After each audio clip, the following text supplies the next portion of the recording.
अस्सलाम वालेकुम मेरे सादा से पाकिस्तानियों। उम्मीद है कि आपकी सादा से जिंदगी बड़ी खूबसूरत गुजर रही होगी।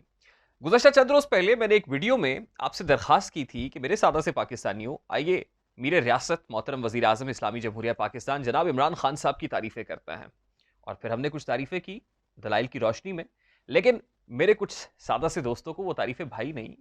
मगर कैफ तनकीद करना उनका यकीनन हक है, लेकिन हमने दलाइल की रोशनी में ये बताने की कोशिश की थी कि किस तरह इमरान खान साहब ने ऑपोजिशन को चारों शाने चित कर रखा है। अब हुआ क्या है, गुज़श्ता रोज पार्लियामान का मुश्तरका इजलास हुआ और वहां पर ऑपोजिशन का जो रवैया दिखाई दिया और जिस रविश पर गामजन दिखाई दी, मेरा ख्याल है कि उस बात की तस्दीक हो रही है जो चंद रोज पहले हम कह रहे थे। असल में फैटफ के मामले पर फाइनेंशियल एक्शन टास्क फोर्स की तरफ से जो कुछ कंडीशंस दी गई हैं ताकि पाकिस्तान ग्रे लिस्ट से बाहर आ जाए, ना कि ब्लैक लिस्ट में चला जाए, कुछ कानून साजी बहुत ज्यादा जरूरी थी। लेकिन जैसे इमरान खान साहब माजी में कहते आए हैं कि असल में ऑपोजिशन अपने जाती मफादात को कौमी मफादात पर तरजीह दे रही है। जब जब फैटफ का मामला आता है तो वो नैब कवानीन में तरामीम पेश कर देते हैं और तकरीबन को 35 शकें हैं जो उन्होंने रखी, और उसमें वो ये कहने की कोशिश करते हैं कि नैब के जो विंग्स हैं उनको क्लिप कर दिया जाए, इसको बिल्कुल मफलूज कर दिया जाए ताकि नैब जो कार्रवाइयां कर रहा है वो रुक सके। बारकैफ मेरा आज मौजू जो दाखिली सियासत है या अंदरूनी खलफिशार है वो नहीं है। आज की वीडियो में मैं अपने सादा से पाकिस्तानियों को यह बताने की कोशिश करूंगा कि मीर रियासत मोहतरम वजीर आजम इस्लामी जमहूरिया पाकिस्तान जनाब इमरान खान साहब की जो खारजा महाज के ऊपर पॉलिसी है, जो सफारती पॉलिसी है, वो कितनी कामयाब है और सफारती महाज पर कितनी कामयाबियां हालिया अदवार में मिली हैं।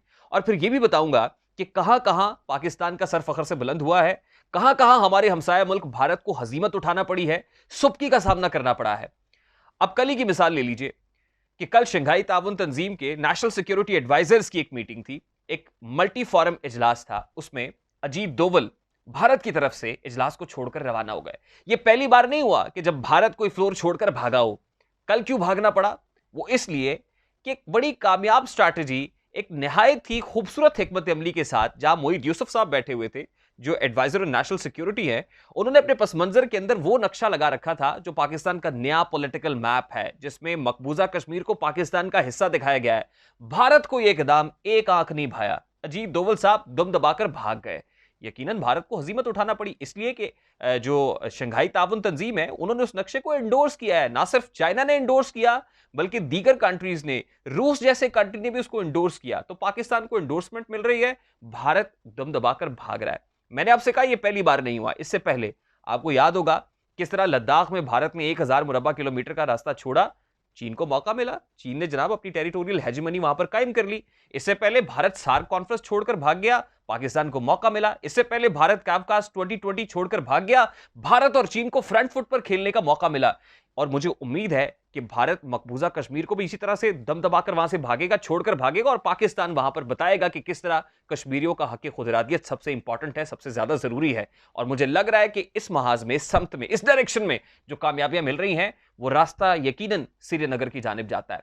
कहां कहां भारत ने फ्लोर छोड़ा और उसको हजीमत उठाना पड़ी। अब मैं आपको यह बताऊंगा कि भारत की जो फैशिस्ट अप्रोच है, नरेंद्र मोदी का जो फैशिस्ट एजेंडा है, उसकी बिना पर कौन कौन भारत को छोड़ रहा है। तो जनाब जरा गौर से सुनिएगा कि इस वक्त ईरान भारत को छोड़ चुका है, इस वक्त जनाब रूस भारत को छोड़ चुका है, इस वक्त नेपाल उसके रवैये की वजह से उसको छोड़ चुका है, इस वक्त अगर भूटान की बात की जाए तो वो भी छोड़ने के करीब है, श्रीलंका भारत को छोड़ चुका है, और पाकिस्तानी महाजरीन जो भारत चले गए थे, जो हिंदू महाजरीन हैं, वो भी अब नरेंद्र मोदी के उस नजरिए से बदजन होकर भारत को छोड़ने के करीब है। यानी ना सिर्फ ये कि भारत हजीमत उठा रहा है बल्कि भारत को दीगर ममालिक भी छोड़ रहे हैं। पाकिस्तान की सफारती पॉलिसी में अगर बात की जाए तो आज शाह महमूद कुरैशी साहब का एक ट्वीट आया है जिसमें उन्होंने अपने उस आइडिया को रीअफर्म किया है जो फलस्तीन के मामले पर है। क्योंकि आप देखें कि गल्फ स्टेट्स में क्या हो रहा है, हम ये देखते हैं कि यूएई इसराइल को एक्सेप्ट कर लेता है, बहरीन एक्सेप्ट कर लेता है। उसके बाद एक बहुत बड़ा सवाल उठता है कि बहरीन के बाद अब तीसरा मुल्क कौन सा होगा, और फिर यह सवाल उठाया जाता है कि क्या गल्फ कंट्रीज इसको एक्सेप्ट कर रहे हैं तो क्या पाकिस्तान भी इसराइल को तस्लीम कर लेगा।